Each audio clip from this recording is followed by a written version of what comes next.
Hello and welcome back to the Aligned Living podcast. This is Iesha, and today we're going to be talking about a concept that is near and dear to my heart and to my work.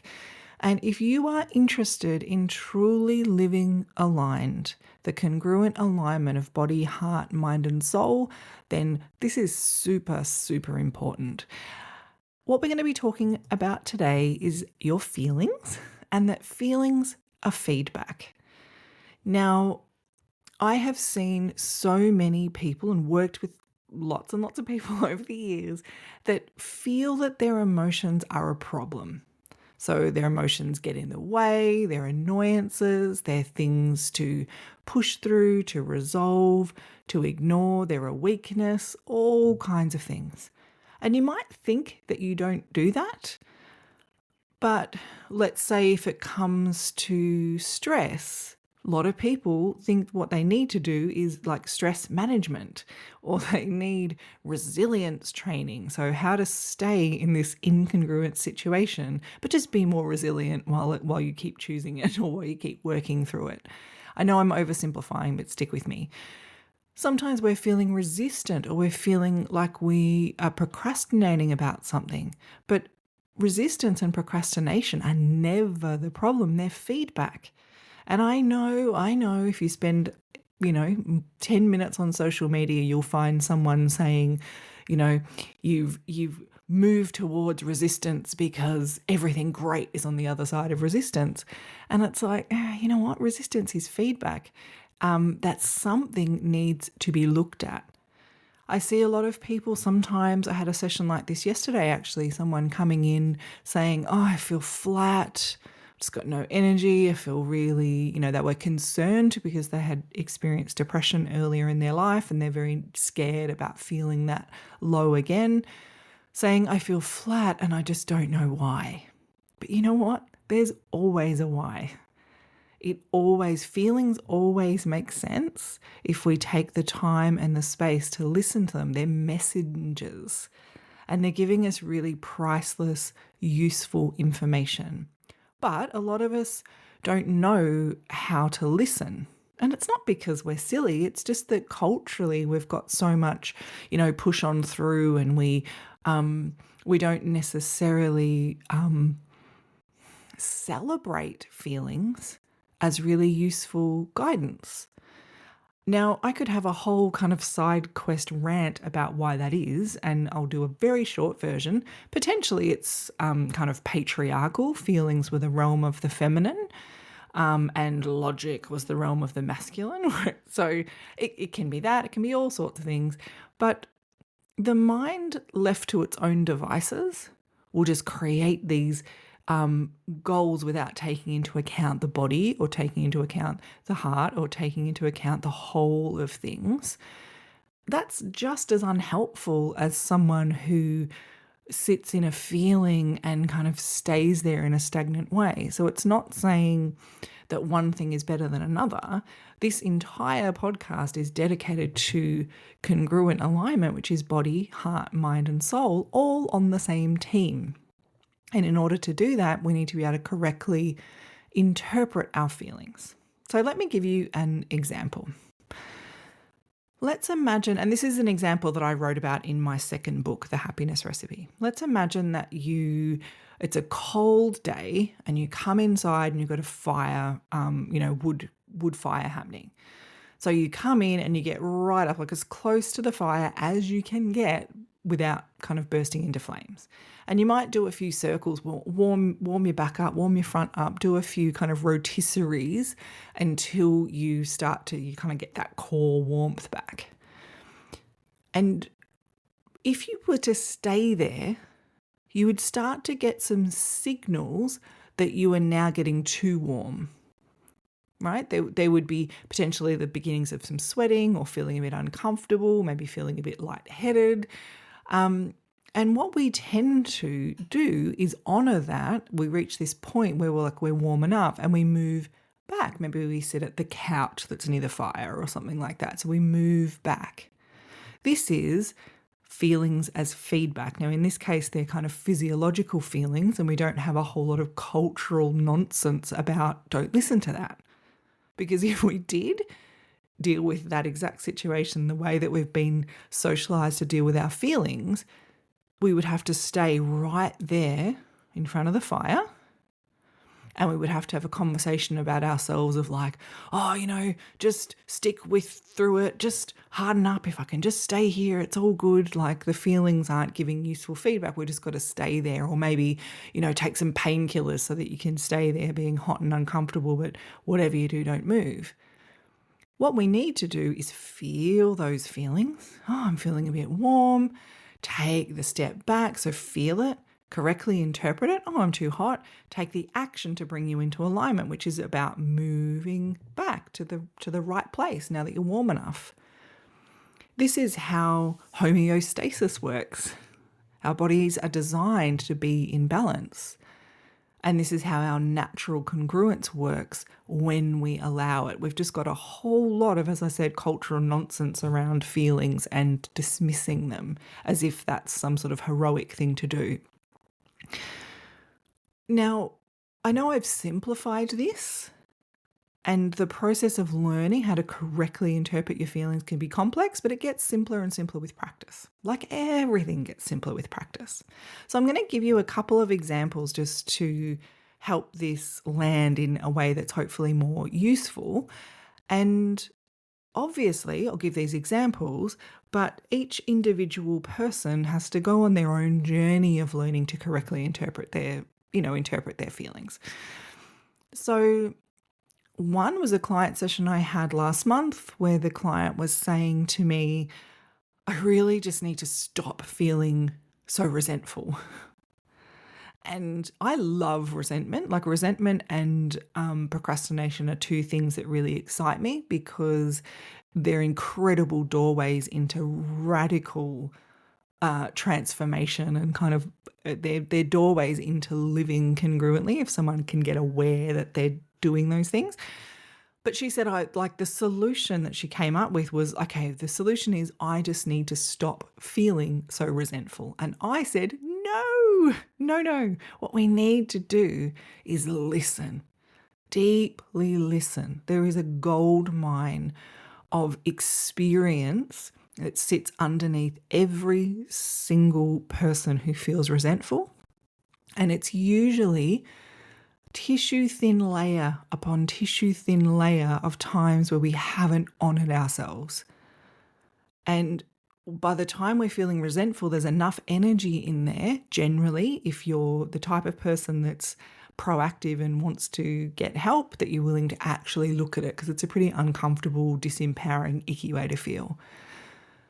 So what we did over that hour together in this coaching session was really felt into the resentment, heading all the way into where it began, how she's kind of trained the people around her to be a certain way, how her inner self is calling out now for change, where she wants to, the solution isn't to stop feeling resentful. The solution is to include herself in the list of her loved ones. So therefore she's going to care about herself as well as everyone else. And it led to some, great coaching session where she's got, conversation homework to have with the key players in her life. Now, we would never reach a point of having those conversations. And that's one of the things I help people do, is how to have conversations that cultivate connection rather than conflict. So it's conversation that's very intentional and set out in a particular way. Had she somehow managed to turn off her resentment or distract herself from it or just not give herself permission to listen, she'd never have that conversation, and she would have absolutely no chance of those relationships becoming something that are more aligned. So not feeling resentful doesn't achieve anything. Feeling it, correctly interpreting it, and coming up with a directional aligned plan actually will create the change that she's after. The next example I want to give you was a service-based business owner. So I would say probably a third of my clients own small to medium-sized businesses. Now, I'm not a business coach in terms of telling you about business strategy, but what I am very, very good at is you being a business owner and running a business in an aligned way. So doing work that you love with people that you really enjoy, creating, resolving problems that you love to resolve, or creating outcomes that you really love creating for people. And that's often a whole different thing to business strategy. So this service-based business owner who was feeling really cranky about work, so clients were feeling annoying, and she was feeling like flat and irritated and like no patience, but didn't really understand why. And when she arrived at the session, she was thinking like what she wanted was like tools to stay positive, like focus on the positive and stay positive about what was happening. And again, I go, no, no, no. Let's hear. Like the cranky is coming from somewhere. The flat is coming from somewhere. It's priceless wisdom. It's sacred feedback from your alignment going, psst, hey, can we please change something? This isn't working for me long term. So what we did was looked at the situations that she was judging herself for where she was cranky. She managed not to be cranky with the actual clients, but inside of her, she was thinking potentially not complimentary things. And we looked at what had been happening, how she'd set boundaries but not really held them, how she was feeling like, things were out of balance, and what needed to happen in those relationships to get them back on track. We looked at how she's going to onboard future clients in a different way where the structure is more mutually respectful. We looked at her self-value and what she would kind of give away for free based on her own kind of not really seeing and really honoring what she gave. And we looked at the flatness, and because she was pouring a lot of time and energy into things in her business, but she wasn't seeing the reward for effort. And this is really hard. It's hard in every situation, not just in business, but it's very difficult when we're pouring our precious life force energy into something and it doesn't feel like what we're doing is having a positive impact. So it would be the same if you would just love to grow your own food and you were out in the garden every day weeding and planting and watering and singing to your plants and playing them classical music and doing all the things that you've read about, and you're like 12 months in and you haven't grown a single pea or carrot or like absolutely nothing's working, we can get really disheartened. But sometimes we're so on this track of like, just stay positive, keep trying, keep doing it. We can sometimes keep doing what's not working. So we don't stop early enough to go, okay, what's working, what's not? Oh, I'm feeling a bit flat. What do I need? So we don't stop to feel those feelings and check in and either make some tweaks like that, what's working, what's not, what do I need to change, what do I need to try, or resource ourselves so that we've got more energy for what we're doing.